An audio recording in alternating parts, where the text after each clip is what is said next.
Number one, obesity, so we got to talk about obesity. I promise you I would teach you and prove to you that it's a simple mineral deficiency disease. This is what's predicted following their directions. So why keep listening? If you just do nothing, you'll be better off than if you do listen to them. That's what you're going to get if you don't change what you're doing. Don't wait for doctors, don't wait for the government, because they ain't changing. According to experts, 70% of our kids under the age of 12 are overweight. 40% of our kids under the age of 12 are obese, meaning 30 pounds or more of their ideal weight. Has nothing to do with too much screen time, has nothing to do with a lack of exercise or eating too much. Up until 1980, we were never above 12% obesity. In 80, it jumped up to 15. 20 years later, it doubled. So what happened here? Well, this is when everything went wrong. Doctors said, eat more whole grains, give up fat, because carbohydrates in grains only have 4.5 calories per gram, and fats have 9 calories per gram, double the calories. But here's the problem. You eat a quarter of a stick of butter, you won't be hungry all day. You eat a bowl of cereal for breakfast, a half hour later, you're hungry, and you eat again. And then you get hungry again, you eat again. So you're eating 24 times a day when you're eating carbohydrates. Do we fatten cattle on cream and butter and eggs? No, we fatten them on whole grains. What? We fatten cattle on whole grains? You're told to eat whole grains, you're fat? Oh, well, there you go. This is not difficult. If they were correct, for the past 50 years, the chart should look like that, shouldn't it? But instead, this is what you got. Following the doctor's directions, this is what you get. This is what you get. This is my favorite. Now, I deal a lot with people who weigh 400, 600, 800 pounds. In that range is what I deal with. This woman was not my patient. She's the heaviest woman ever weighed. In a 7-year period between 1987 and 1994, she lost 736 pounds after a gastric bypass and restricting her calories down to 1,000 calories a day. And then she died. Because fat is not the disease. Fat is the symptom of the disease. Just like high blood sugar is not the disease when you have diabetes, it's a symptom of the disease. You can control your blood sugar, you're still going to die from diabetes. You're going to control your fat, you're still going to die from obesity, even though you've lost some weight, because it's not the fat. It's just a symptom. Stop doing what they tell you. Stop and save yourselves. Okay, here's the first real clue.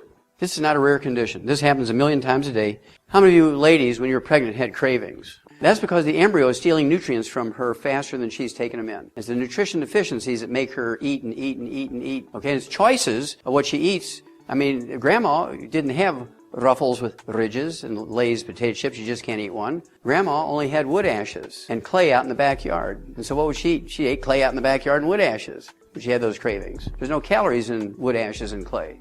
This gal loved light bulbs. She was a big story in Good Morning America in March of 2011. She loves wood, paper products, cardboard sticks, sheets, rocks, dirt. She loves Diet Coke cans, not classic Coke cans, Diet Coke cans. She's the magnets out of shower curtains. She loves plastic bottles and toys. Maybe that's why they took the toys out of the Happy Meal. I don't know. Loyola University, Chicago Medical School. Exercise won't cure obesity. I mean, they were assaulted by everybody. Even Chuck Norris, who sells all this exercise machines on TV. I mean, everybody went after them. But when they reviewed their data, they said, by golly, they're right. Exercise will actually make you heavier if you're not supplementing properly. So 8 months later, when it was proved to the satisfaction of Time magazine, it was a cover article. August 2009. Myth about exercise, it won't make you lose weight. I burned 150 calories in the gym today, so I'm going to Starbucks, and I'm going to have an 800-calorie espresso latte, mocha, polka, doka, loca, schmoka. Now here is another clue. Anybody ever work with horses? Okay, what do you call when a horse chews on the fence? Cribbing, very good. How do you get rid of cribbing other than shooting a horse in the head? You give them minerals. You give them bone meal, give them trace mineral salt block. Within 3 to 5 days, they stop cribbing. So in 1978, the first clinic I bought was a weight loss clinic.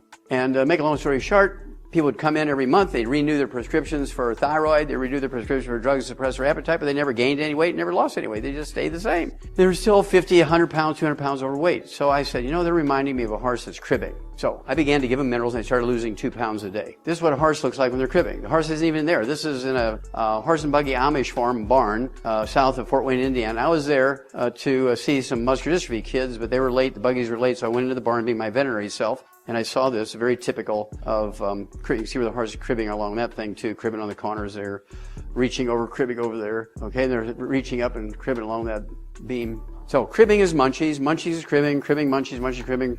So if you have cravings and you take our 90 for Life program, according to body weight, 1 unit per 100 pounds of body weight per month, you use the Rebound instead of 2 liters of Pepsi a day, our Monster, our Gatorade, guess what? You'll lose the weight. You'll start losing a half a pound a day. If you want to go faster, we do have a meal replacer called Slender Effects Weight Management System. Only has 110 calories per meal. I make it with water. I like to throw in a couple of eggs. It gets up to about 250 calories with the eggs. That helps you because then you're only going to have 2 of those a day plus a salad.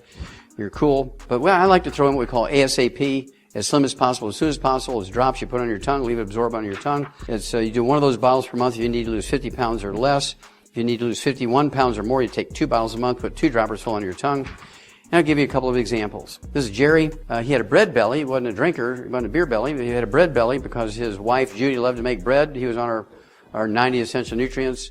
But he didn't gain any weight other than his belly. He had a bread belly. And you have to appreciate bread bellies and beer bellies are the same thing because bread and beer is made from the same stuff. They're both made from yeast and wheat and barley, rye, and oats. The only difference is one is fermented and the other one is baked. It's the same ingredients. So you can understand they get a bread belly and a beer belly. At any rate, all he added to his system for 45 days was the ASAP. He lost his bread belly in 45 days. Okay? Lost 52 pounds. Now, ladies, just to show you that women can lose weight too, there's a little Brandy, and she's 5'2". In this picture, she weighed 158 pounds, and she had had 3 kids, and she started drinking these 2-liter bottles of Pepsi during her first pregnancy. She gained 58 pounds because she weighed 100 pounds when she first got pregnant, and she gained 58 pounds. She got 58 pounds of fat, okay, 1/3 of her body weight.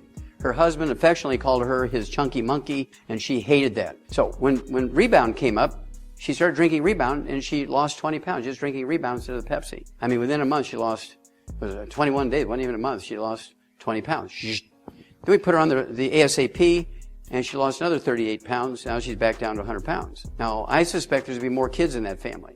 Definitely get yourself a copy of Dr. Wallach's cookbook. This is basically a textbook teaching you everything you know about how to cook without the bad foods, particularly oil and gluten, and all of the other problematic things on the list. This is 300 pages stuffed full of recipes, every traditional recipe that you could think of, and modern dishes without the bad foods that they're usually made from. And of course, make sure to check out our food page, Notice Foods, that's on YouTube, and at Notice Foods on Instagram. We have a lot of content up there teaching you how to cook without the bad foods that Dr. Wallach describes, and Dr. Glidden's 12 bad foods, all of that, all of the rules that you need to know. And we have experienced chefs and bakers who will answer the questions in those inboxes. And I've also published a book in response to some of Dr. Wallach's criticisms, including the major articles that have been written against him on the internet. So if you are a Dr. Wallach fan or a YGYOntario distributor, I definitely recommend having this book in your toolkit. And definitely check out my book, Fake Diseases. It covers all of the major topics that come up, like birth defects, blood sugar problems, bone and joint problems, cancer, autoimmune problems, and more. And it's on Amazon for just $9.99.